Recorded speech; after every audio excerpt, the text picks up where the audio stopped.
শেখ হাসিনা পালিয়ে যাওয়ার পরে বাংলাদেশের মানুষের যে মনোজগতে পরিবর্তন হয়েছে, যে প্রত্যাশা জেগেছে, যে আকাঙ্ক্ষা জেগেছে, সেটা যদি আমরা ধারণ করতে না পারি, রাজনীতিবিদরা ধারণ করতে না পারে, রাজনৈতিক দল ধারণ করতে না পারে, তাদের কোনো ভবিষ্যৎ থাকবে না বাংলাদেশ। আমি কিন্তু আজকের এই সময় জেলের মধ্যে, শেখ হাসিনা যখন পালিয়ে যাচ্ছে তখন আমি জেলের ভিতরে। হঠাৎ করে আমরা জানতে পারলাম আর্মি প্রধান জাতির উদ্দেশ্যে বক্তব্য দেবে, এবং জেলখানায় কিন্তু আমাদের কাছে কোনো সংবাদ থাকে না। কিছু কিছু লোক জেলখানায় ওই নীরবে কিছু কিছু রেডিও চালায়, একটা তার বন্দোবস্তের মাধ্যমে। তো একজন এসে বললো, খসরু ভাই আমার তো একটা রেডিও আছে, ওরা চুরি করে চালায় আর কি জেলখানার ভিতরে। তো আমার মনে হয় এটা শুনতে হবে সেনাপ্রধানের, মনে হয় শেখ হাসিনা পালিয়ে যাচ্ছে, পদত্যাগ করছে। তখন তো আমাদের জেলখানায় এইবারে, আগে তো অনেকবার জেলে গেছি, এইবারে জেলে যাওয়াটা অনেক বেশি কঠিন।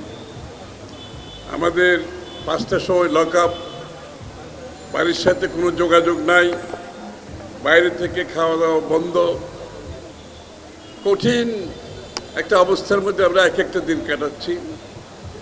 এই সময় যখন এই খবর আসলো, এবং তখনই আমরা ধরে নিয়েছি বোধহয় দেশ মুক্তির দিকে যাচ্ছে। যখন সেনাপ্রধান তার বক্তব্যে শেখ হাসিনার পালিয়ে যাওয়ার বিষয়টি তুলে ধরেছেন, সমস্ত জেলখানায় একসাথে মনে হয় একটা বোমা ফেটেছে, একটা শব্দ এসেছে। কারণ সবাই বিভিন্নভাবে খবর দিতেছিল, একসাথে মতো সবাই চিৎকার করে উঠেছে, আওয়াজটা হয়েছে একটা বোমার মতো। এবং কিছুক্ষণের মধ্যে আমি দেখলাম আমরা যারা জেলবন্দি কঠিন সময় অতিক্রম করতেছিলাম, যাদের অধীনে জেলার জেল সুপার নেতৃত্বে, কিছুক্ষণের মধ্যে তারা আমার রুমে চলে আসলো। জেল সুপার জেলের আমার রুমে আসলো, মনে হলো তখন থেকে আমি জেলের মালিক হয়ে গেছি, ওরা এখন আমার বন্দী হয়ে গেছে।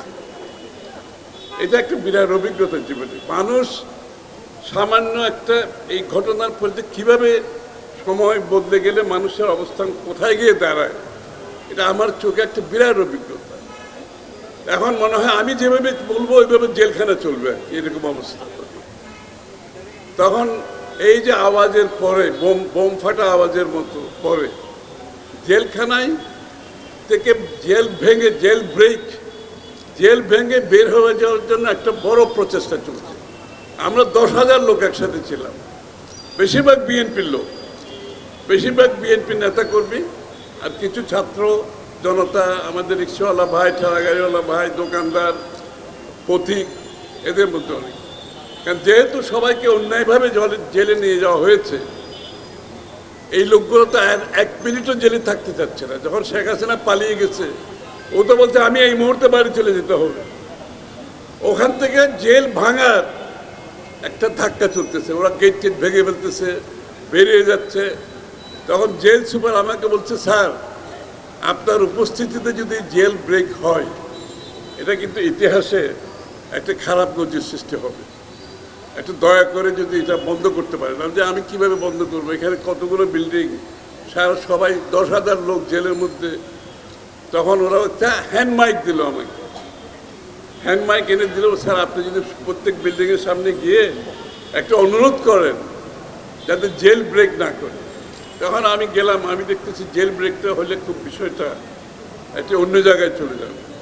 আমি মাইক নিয়ে প্রত্যেক বিল্ডিংয়ের সামনে দাঁড়িয়েছি, তাদেরকে বলছি শেখ হাসিনা পালিয়ে গেছে, আমরা সবাই বেরিয়ে যাব, আর আমি তোমাদের ছাড়া আমি জেল থেকে বাইর হব। এইটা বলার পরে ওরা সবাই শান্ত হয়ে গেল, প্রত্যেকটা গ্রুপে। এবং তার মধ্যে তারপরে একটা জেল ব্রেক হয়েছে একটা জায়গায়, ওখানে আর্মি গিয়েছে, হেলিকপ্টার গিয়েছে, গোলাগুলিও হয়েছে, একটা ব্রেক, ছোটোখাটো ব্রেক হয়েছে। এই ব্রেকের মধ্যে আবার আমাদের ভয় ছিল ওই জেল কিলিংয়ের মতো যদি শেখ হাসিনা শেষ মুহূর্তে আমাদেরকে শেষ করে দেয়, আবার একটা ভয় কাজ করতেছিল। যাই হোক, ওখান থেকে আমরা কোনো মতে আর্মি চিফের সাথে যোগাযোগ করেছি। আমাদের ফখরুল ইসলাম মির্জা ফখরুল ইসলাম আলমগীর ভাই সেক্রেটারি জেনারেলের মাধ্যমে ওই যে আর্মি হেলিকপ্টার ঢুকলো তখন মোটামুটি নিয়ন্ত্রণে আসলো।